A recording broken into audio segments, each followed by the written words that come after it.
두 번째 활동, 중심 문장과 뒷받침 문장 알아보기를 해보겠습니다. 앞 영상에서 했던 내용과 거의 비슷한 내용이 많아서 어렵지 않게 할 수 있을 거예요. 문단, 첫 번째 문단 1번 아까 앞장에서 배웠던 거 기억나지요? 거기에서 이 내용을 대표하는 문장에 여기 옆에 하얀 색깔 칸에다가 동그라미를 한번 해보겠습니다. 대표하는 거니까 몇 개를 동그라미 해야 되나요? 그렇죠. 딱 하나만 동그라미를 해야 되겠습니다.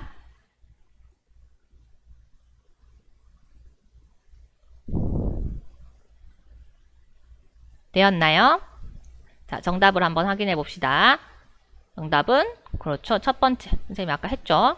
자, 장승은 여러 가지 구실을 했습니다가 이 전체 문단을 대표하는 가장 중요한 문장이에요. 그러면 내려가서 한번 봅시다. 자, 그러면은 문단 1에서 이 중요한 내용, 여러 가지 구실을 했다는 내용을 뒷받침한다. 뒷받침한다는 말은 도와준다, 설명한다. 이런 얘기로 바꿀 수 있어요. 그런 문장을 한번 찾아봅시다. 너무 쉽죠? 칸이 딱 3개 있는데 3개가 남았잖아요. 그런데 우리는 글로 쓰면 너무 힘드니까 화살표로 선생님과 같이 표시를 한번 해볼게요. 자, 요게 요 번째 칸으로, 그 다음 두 번째 칸으로, 세 번째 칸으로 가면 된다. 이렇게 간단하게 표시해 보세요. 자, 이제 눈치를 챈 친구들이 있겠네요. 4개 중에 중심 문장은 뭘까요? 그렇지, 첫 번째. 장승은 여러 가지 구실을 했습니다. 가장 중요한 내용을 담았고 있기 때문에 중심 문장이에요. 나머지 문장은 뭘까요? 뒷받침 문장이죠. 중요한 내용을 도와주고 조금 더 설명해주고 자세하게 알려주고 도와주고 하는 문장, 요 문장들 3개는 뒷받침 문장이라고 볼 수 있습니다. 그러면 밑에 책 선생님 말을 다시 한번 봅시다. 자, 문단을 대표하는 문장을 어떤 문장? 중심 문장이라고 해요. 그리고 중심 문장을 덧붙여 설명하거나 이렇게 예를 드는 방법으로 도와주는 문장을 뭐라고요? 뒷받침 문장이라고 해요. 그래서 오늘 공부할 문제 중심 문장, 뒷받침 문장 다 나왔어요. 중심 문장은 문단 내용을 대표하는 문장, 가장 중요한 문장, 중심 문장이라고 하고요. 이 문장이 너무 중요하다 보니까 설명도 해줘야 되고 예도 들어줘야 되고 이런 식으로 도와주는 문장을 뒷받침 문장이라고 합니다. 이해가 되었나요? 좋습니다. 그러면은 아까 1번 글에서 한번 찾아봤으니까 2번 글에서도 중심 문장과 뒷받침 문장을 구분해서 한번 써볼 거예요. 여기는 안 나와 있어서 우리가 직접 써볼 건데요. 지금 영상을 잠깐 멈추고 여기 해당되는 거, 여기 해당되는 거 한번 찾아 써보세요. 별로 어렵지 않을 겁니다. 지금부터 영상 멈추고 시작!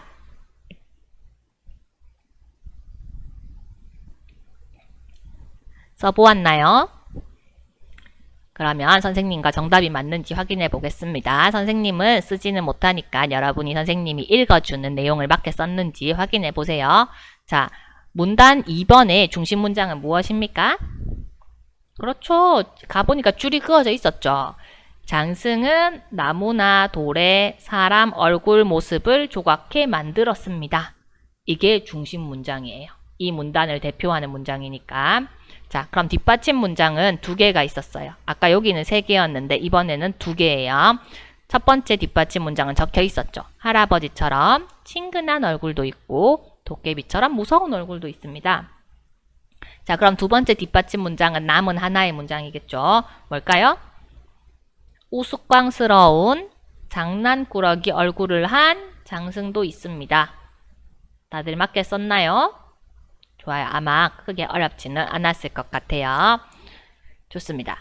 그러면 이제 5번 문제에 가서 새로운 글을 한번 보고 우리가 중심 문장을 한번 찾아볼게요.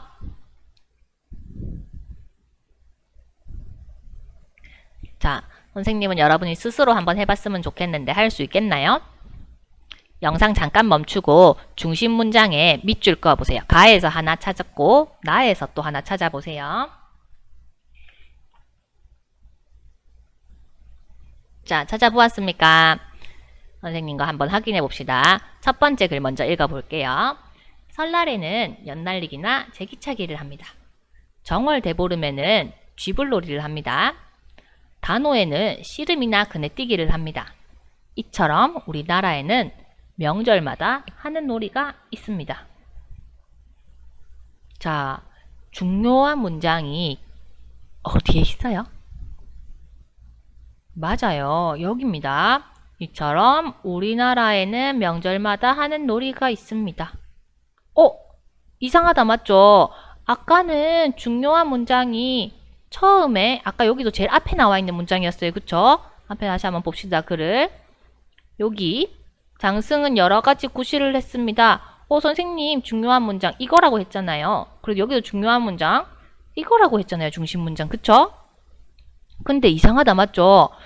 이번에 선생님이 저기 끝에다 표시를 해놓고 이게 중요한 문장이래요. 맞나요? 맞아요. 중요한 내용은 가장 앞에 나올 수도 있지만 또 이렇게 지금 방금 봤던 글처럼 뒤에 제일 뒤에 나올 수도 있어요. 그러면 왜 이게 중심 문장인지 한번 이야기를 나누어 봅시다. 자, 글을 다시 한번 볼게요.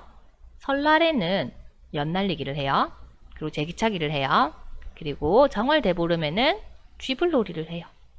그리고 단오에는 씨름 그네뛰기를 해요. 이처럼 우리나라에는 명절마다 하는 놀이가 있습니다. 이렇게 되어 있어요. 그래서 이 명절에 해당하는 게 설날, 정월 대보름, 단오예요. 그리고 놀이에 해당하는 게 연날리기, 제기차기, 쥐불놀이, 씨름, 그네뛰기예요. 그래서 이 앞에 세 개의 문장을 전부 다 포함할 수 있는 문장이 바로 마지막 우리나라에는 명절마다 하는 놀이가 있습니다. 요 문장이에요.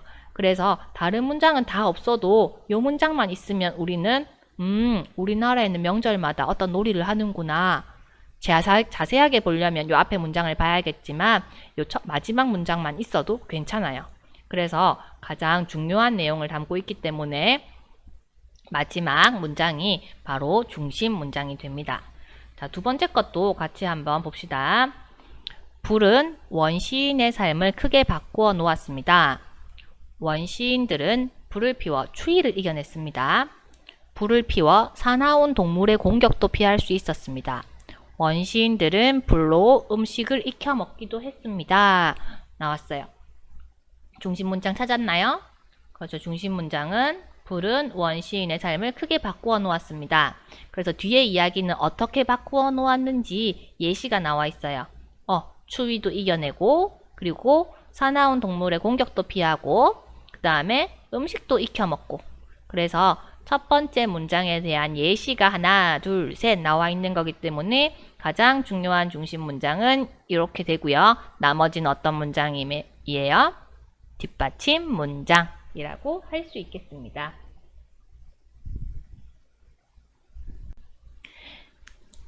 자, 방금 설명했던 두 개의 글을 다시 한번 봅시다. 가의 뒷받침 문장은 이렇게 있었고 마지막은 중심 문장 그리고 나는 중심 문장이 가장 앞에 있고 나머지가 뒷받침 문장이었어요. 그럼 중심 문장은 항상 제일 앞에 나오나요? 아닙니다. 그럼 항상 제일 끝에 나오나요? 아닙니다. 그러면은 처음에 나올 수도 있고 끝에 나올 수도 있나요? 그것도 아닙니다. 중심 문장은 글의 처음에 올 수도 있고 이렇게 끝에 올 수도 있고 또 때에 따라서는 중간에 글의 중간에 어떤 문장에 나올 수도 있어요.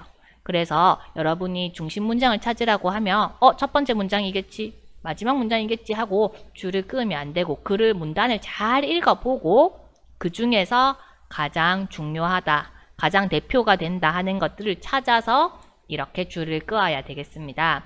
마지막에 여기 책 선생님도 얘기하고 있네요.